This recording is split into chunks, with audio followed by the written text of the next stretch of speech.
All right, we'll kickstart this edition with some news just coming in this morning. Maharashtra Ladki Behan scheme face off. The BJP MLA says that Muslim women are cornering the benefits. MLA says stop scheme for women with 2 and more kids. The MLA says Muslims get benefits but do not vote for the BJP.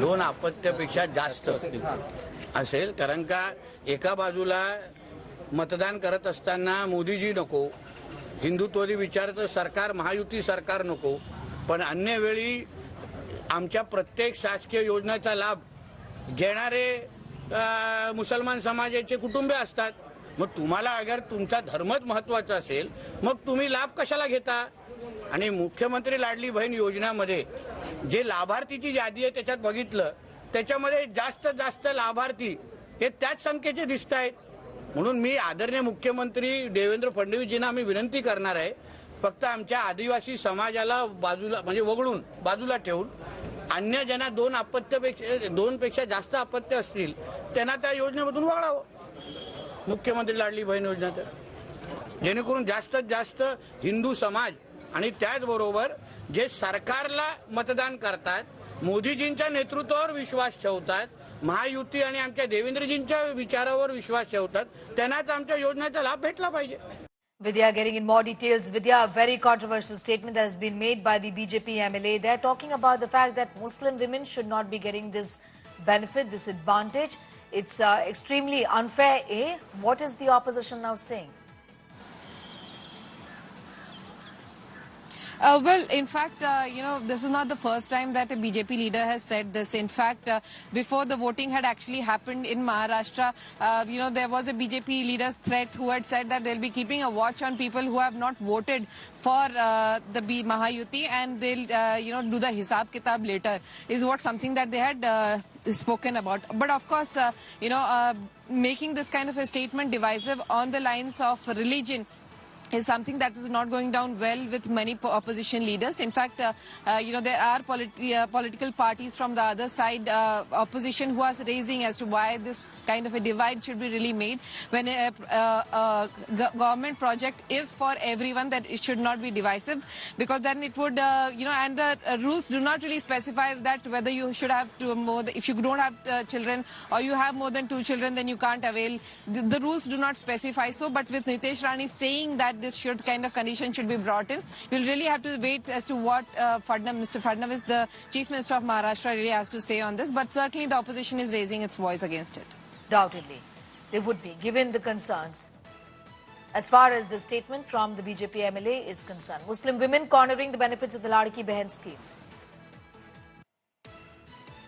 अपत्यापेक्षा जास्त असेल कारण का एका बाजूला मतदान करत असताना मोदीजी नको हिंदुत्ववादी विचाराचं सरकार महायुती सरकार नको पण अन्य वेळी आमच्या प्रत्येक शासकीय योजनेचा लाभ घेणारे मुसलमान समाजाचे कुटुंबे असतात मग तुम्हाला अगर तुमचा धर्मच महत्त्वाचा असेल मग तुम्ही लाभ कशाला घेता आणि मुख्यमंत्री लाडली बहीण योजनेमध्ये जे लाभार्थीची यादी आहे त्याच्यात बघितलं त्याच्यामध्ये जास्त लाभार्थी हे त्याच संख्येचे दिसतायत म्हणून मी आदरणीय मुख्यमंत्री देवेंद्र फडणवीसजींना आम्ही विनंती करणार आहे फक्त आमच्या आदिवासी समाजाला बाजूला म्हणजे वगळून बाजूला ठेवून अन्य ज्यांना दोन पेक्षा जास्त अपत्य असतील त्यांना त्या योजनेमधून वगळावं मुख्यमंत्री लाडली बहीण योजनेत जेणेकरून जास्तीत जास्त हिंदू समाज आणि त्याचबरोबर जे सरकारला मतदान करतात मोदीजींच्या नेतृत्वावर विश्वास ठेवतात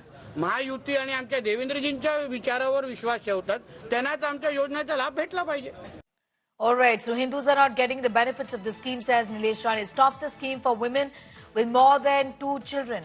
I'm going to go back to Vidya also for more on that. Vidya, so he says that Muslims are getting benefits, but they still do not vote for the BJP. But this is not how things really work, isn't it? In the past, also several statements have been made to this effect, saying that if you don't vote for us, you won't get the benefits. This isn't something that's permissible, isn't it? Of course, and this is not the first time that Nitesh Rane has invited such kind of comment wherein FIRs have been registered. Remember during the election, be it the assembly election or the Lok Sabha election, the furious speeches that he makes on such divisive lines do fetch a lot of FIRs. There are at least a few FIRs registered in Mumbai and regional areas against him for making such kind of statements against a particular community. And this is exactly what we see even now. And that's the reason why the opposition had raised an issue, the Congress had raised an issue, stating very clearly as to when people like Nitesh Rane, when they make divisive statements, why is it that the Election Commission of India does not take any steps? The BJP doesn't say anything. The Mahayuti leaders don't say anything. But when there are such kind of statements made by the other side, then ACI does take such kind of steps. So there had been such issues raised even earlier. But we'll really have to see whether if in this case any FIR does get registered against Nitesh Rane for making such divisive comments. But the comment really it's from the government to decide whether they really will be making such conditions, imposing such conditions on this kind of a beneficial project for every woman in Maharashtra. Will they stand legal scrutiny to begin with to deprive a particular religious group of rights of the schemes offered by the government just because they did not vote for that political party? That's a big question here. Will that stand legal scrutiny or not? Unlikely. I'm going to leave it at that. Vidya, getting in those details. Thanking you for the moment. More news coming in. Let's take a look.